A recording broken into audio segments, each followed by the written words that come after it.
Das große persönliche und geistige Treffen der alten Streiter und Kampfgenossen. Und vielleicht hat mancher unter ihnen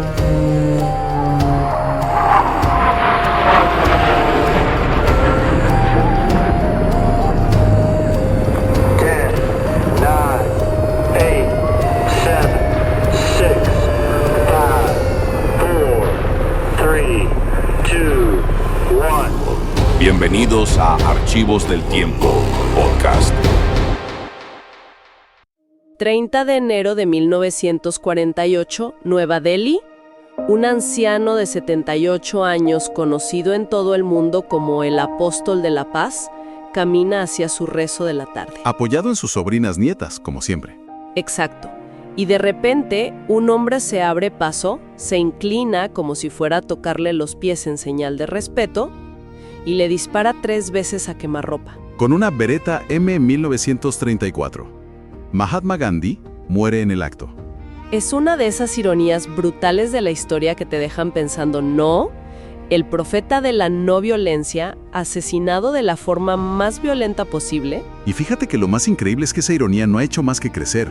Hoy, más de 75 años después, mientras el mundo lo venera, en la India hay sectores que lo llaman traidor. Un momento, ¿traidor?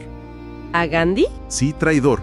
Y a su asesino, Nathuram Godse, un fanático nacionalista hindú, lo están convirtiendo en una especie de héroe. Es una reescritura de la historia que está pasando ahora mismo. De acuerdo. Esto es mucho más complejo que la figura de estampita que todos conocemos.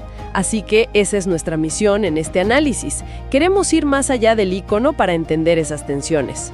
Por un lado, el filósofo de la paz y por otro, el político pragmático que tuvo que tomar decisiones que dividieron una nación.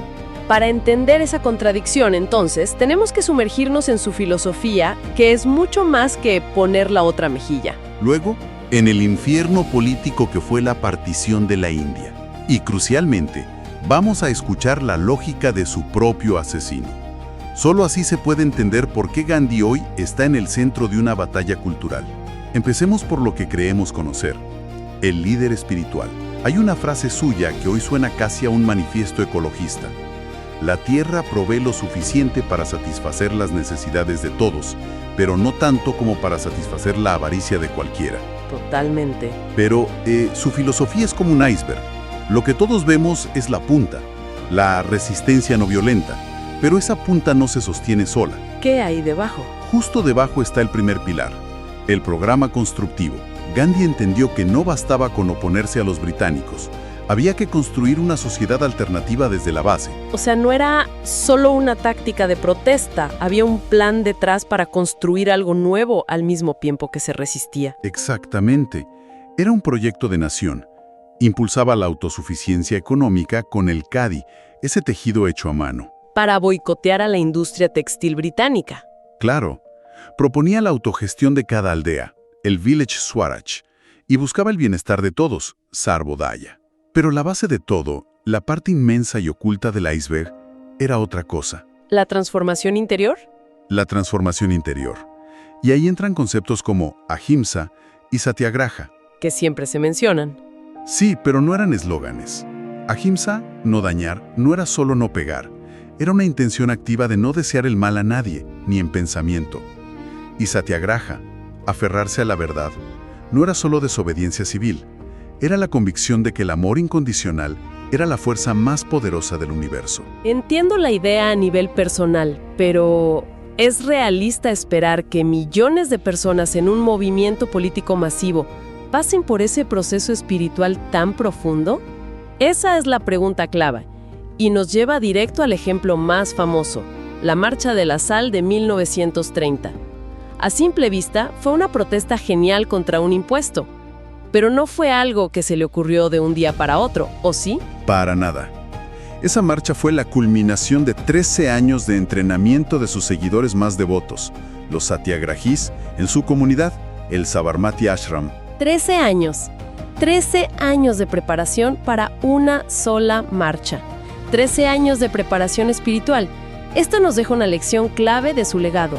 Menos planificación y más preparación. No se trataba de un plan estratégico, se trataba de preparar la mente y el espíritu para actuar con convicción absoluta. Impresionante. Imagina la escena. Un hombre de 61 años, casi frágil, empieza a caminar casi 400 kilómetros hacia el mar. Al principio son unas pocas docenas, pero a medida que avanzan se van sumando miles. El Imperio Británico, el poder más grande del planeta, no sabe cómo reaccionar. Arrestan a un anciano por caminar, por recoger un puñado de sal. Fue una clase magistral de cómo desafiar un imperio sin disparar una sola bala. Y esa imagen es muy poderosa. Pero ese idealismo espiritual tuvo que chocar de frente con la cruda realidad política, ¿no? Claro. Pienso en el movimiento Quit India de 1942. Su llamado a la nación fue hazlo o muere. Eso no suena muy a IMSA, la verdad. Para nada. Y ahí es donde vemos al Gandhi político, al estratega atrapado en una tormenta. Hazlo o muere fue un llamado a la desobediencia civil total, y aunque él pedía que fuera no violento, la violencia estalló por todas partes. Y es en ese clima de tensión extrema donde surge el gran conflicto de su vida. Exacto.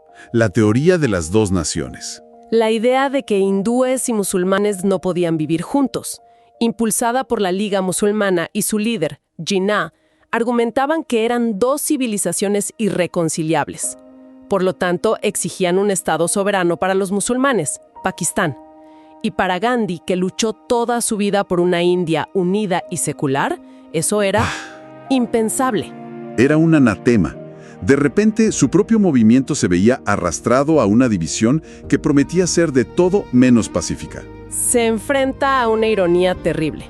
La unidad por la que luchó se estaba fracturando justo cuando la independencia parecía posible. La situación se volvió insostenible. Hubo masacres terribles. El país estaba al borde de la guerra civil. Y el Congreso Nacional Indio se vio en una encrucijada. Una decisión imposible. Sí, y uno de sus líderes, Sardar Vallabhbhai Patel, lo resumió con una crudeza que duele. Dijo, la elección es entre una división y muchas divisiones.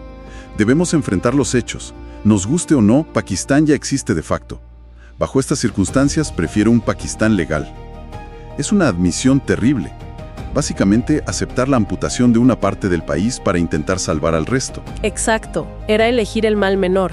Y el resultado fue la partición de la India en agosto de 1947. Lo que siguió fue uno de los éxodos más grandes y sangrientos de la historia. 15 millones de personas desplazadas. Y se estima que entre 500,000 y 2 millones de personas fueron asesinadas. Hay relatos espeluznantes de trenes que llegaban a las estaciones llenos de cadáveres. Fue un apocalipsis. Y para Gandhi, fue la derrota más amarga de su vida. Y esa derrota, esa aceptación a regañadientes de la partición, es lo que nos lleva directamente a la perspectiva más oscura, la de su asesino, Nathuram Godse. Totalmente. Y es importante recalcarlo. No se trata de justificar el asesinato, para nada. Se trata de entender la ideología que lo motivó, porque esa ideología no murió con Godse. En su declaración ante el tribunal, que fue censurada por décadas. Ahí él no se presenta como un loco, se presenta como un patriota hindú devoto y articula una crítica feroz a toda la filosofía de Gandhi. ¿Y cuál era su argumento central? ¿Por dónde empieza su acusación? Su primer argumento es que la no violencia de Gandhi es en esencia anti-hindú. Godse dice que los grandes héroes de la India, figuras divinas como Rama y Krishna, nunca dudaron en usar la fuerza para destruir la tiranía. O sea, que el pacifismo era una traición a la verdadera tradición. Exacto. De hecho, llega a calificar a Gandhi de pacifista violento, argumentando que su pacifismo había traído más violencia y calamidades al país que cualquier guerra. Un pacifista violento.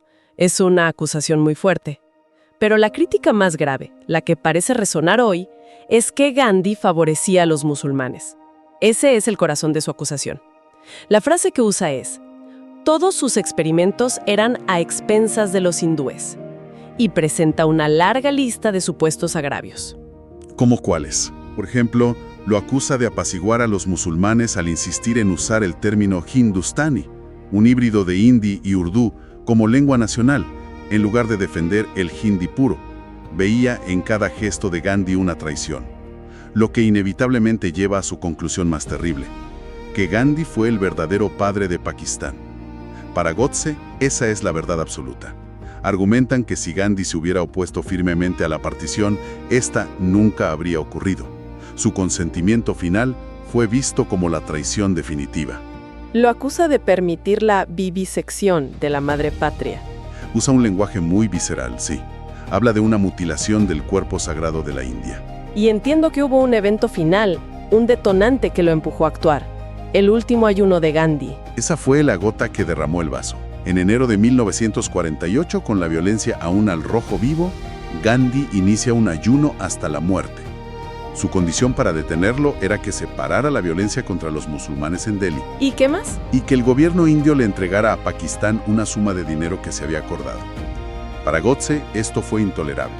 Argumentó que el ayuno solo ponía condiciones a los hindús, pero no decía nada de las atrocidades que sufrían los hindús en Pakistán. Lo vio como la prueba final de su supuesto sesgo. La prueba irrefutable. Y con esa lógica se convenció de que tenía el deber sagrado de eliminar a Gandhi para salvar a la nación. Entonces, al final del día, tenemos estas tres visiones que parecen imposibles de reconciliar. El Gandhi santo, el Gandhi político pragmático y el Gandhi traidor. ¿Cómo puede un solo legado contener figuras tan contradictorias? Es que el legado de Gandhi no es una estatua de mármol, es un campo de batalla. Por un lado, sus ideas siguen siendo una fuente de inspiración potentísima. El Satyagraha inspiró desde a Martin Luther King Jr. hasta los movimientos ecologistas de hoy. Hay un ejemplo fascinante en la India actual llamado Koila Satyagraha. ¿En qué consiste? ¿Cómo aplican sus ideas en un contexto tan diferente? Es una respuesta a la minería de carbón. En lugar de protestas violentas, las comunidades le dicen al gobierno: nosotros mismos extraeremos el carbón de nuestra tierra de forma sostenible y les pagaremos a ustedes más regalías que las grandes corporaciones. Es una aplicación brillante del programa constructivo. Exacto. No solo te opones, construyes una alternativa. Demuestra que su idea de vincular transformación interior con acción social es increíblemente moderna. Tiempo, como decíamos al principio, su figura está más cuestionada que nunca en su propio país. Justamente. Porque, por otro lado, su legado político está marcado a fuego por la herida de la partición. Es un trauma nacional que nunca ha cicatrizado, y la visión de Godse, que antes era marginal, hoy encuentra eco en el nacionalismo hindú. Se están construyendo estatuas en su honor. Sí, el debate sobre si Gandhi fue un santo o un traidor no es historia antigua, es política del presente. Lo que nos dejan las fuentes entonces es una tensión fundamental. Una que va mucho más allá de la India. Es la tensión entre dos formas radicalmente opuestas de entender al adversario. Por un lado, la visión de Gandhi. La de Gandhi que busca terminar el ciclo de la violencia a través de un acto de amor radical. Incluir al adversario, incluso al opresor, para transformar la relación. Su objetivo no era derrotar al enemigo, sino convertirlo. Y por otro, la visión de Godse, que ve al adversario como una amenaza existencial, una fuerza irreconciliable con tu propia existencia y que por lo tanto debe ser eliminada por la fuerza para garantizar tu supervivencia. Y esa es una encrucijada que se presenta una y otra vez en la historia, en todos los conflictos. Y con esto dejamos una reflexión final. En un mundo lleno de polarización, ¿cómo decidimos si el adversario es alguien a quien se puede incluir y transformar, como creía Gandhi, o una amenaza que debe ser vencida, como argumentaba su asesino? La tragedia de Gandhi es que su respuesta a esa pregunta le costó la vida y no pudo evitar la división de su nación. Y esa es una pregunta con la que la humanidad, en cada rincón del planeta, sigue lidiando dolorosamente hoy. Gracias por acompañarnos en este viaje al pasado. Nos encontramos en el próximo episodio para seguir descubriendo lo que la historia aún tiene por decir.